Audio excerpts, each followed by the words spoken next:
Hey everyone, Happy New Year. So I was having a long discussion with Gregory Samuel, a commenter on my channel, about the source of the films in The Man in the High Castle that ended up with even a lot more questions about how Tagomi crossed through realities or timelines. It was actually a pretty decent conversation that sparked several ideas in both our heads, inspiring me to make this quick video about it.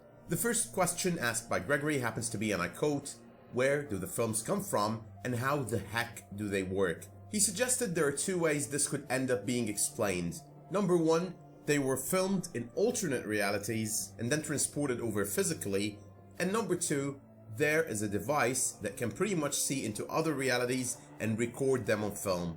While the second theory is very plausible, I believe the first is the answer, considering it has already been handed to us on the second season of the show. Now Tagomi did travel across realities and bring back a film with him, which means so far that is the one possibility we know is definitely true. We also got to know that his assistant, Kotomichi, is originally from the alternate timeline Tagomi has been visiting.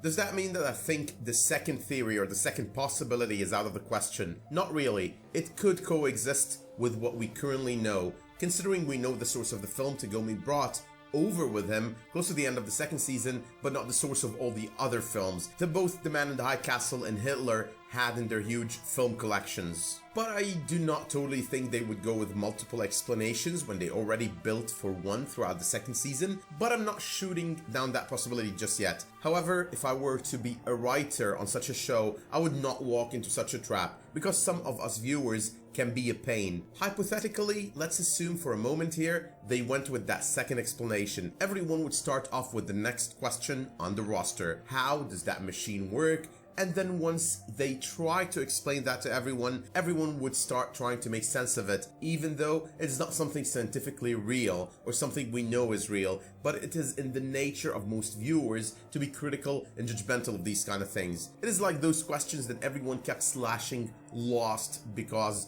they were left unanswered. What is the island? What is the island? Well, the island is a piece of land in the middle of the ocean and is surrounded by water, just like any other island. Back then, I was like, the show is about the drama. The show aimed at presenting the lives of those people, how it touched one another, and how everyone can be better or worse if given a second chance. But nonetheless, a lot of people preferred form over substance back then, when it should be the other way around. Not that form is not important, but it should come in the second place while definitely not being ignored.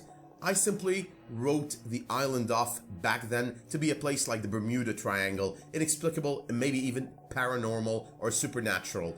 Who cares? And by the way, this is in no way me assuming anyone's opinion on Lost or any other show is bad just because it does not conform with mine. I'm just stating that I believe the evaluation should be different. The island on Lost was not the main plot. The island was part of the plot. It served a purpose, but it wasn't the purpose of the show. And it is the same thing with The Man in the High Castle. The show is about showing us an alternate reality to that of ours. A reality where the Axis forces won the Second World War instead of the Allies. It is about painting us a picture of what it would be like and how everything would have been different given the Nazis' big dream of world domination. The traveling between realities is not the plot, it is not the purpose, it is part of the plot that serves the actual purpose of the storyline. But anyway, now that we have established that the most obvious explanation and the one handed to us when it comes to the source of the films happens to be travelers across timelines, I guess it is time to answer the second question that arises as a result. How does Tagomi travel across realities? Well, I don't think the show will ever provide any scientific explanation for that, if that is what you're looking for, but it could have been already explained as some sort of a supernatural phenomenon. I mean, there is nothing scientific about sitting in your office, meditating, and ending up in a whole new life in a whole new world. All we got a glimpse at during the second season were the possible triggers of such an occurrence. The first happens to be meditating. It seems like both Tagomi and Kotomichi had to go through some sort of meditation in order to move to an alternate reality. The second is possibly death. I could not bring myself to believing that Kotomichi has been holding a post in the Japanese Trade Minister office in a reality that is not even his as a doppelganger and with no background checks. There is also the fact that Juliana mentioned to Tagomi something about following him as he stormed out, a chase that ended up at the bridge, after which he disappeared, getting her to assume he has killed himself.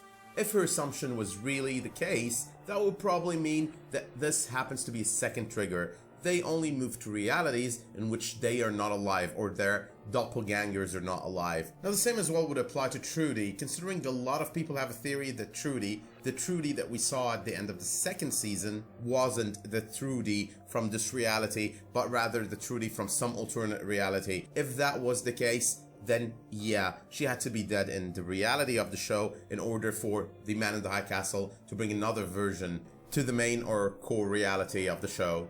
I don't think the show will deviate though from its main objective of presenting a reality with a different outcome to World War II to start explaining these little bits to us. If the show does get renewed for a third season, and I hope it does get renewed, it will probably focus more on the dramatic events and what happens next in that context, including how John Smith would utilize the film library we saw him walk into at the very end of the second season finale. But anyway, that was my 2 cents worth on the topic, so let me know in the comments what you think, and if you think there are any other explanations as to where the movies came from and to how Tagomi traveled across realities. And as usual, if you liked this video, let me know by dropping me a like, and if you want to see more where this came from, let me know by subscribing as well. Thank you so much for tuning in, I'll see you soon.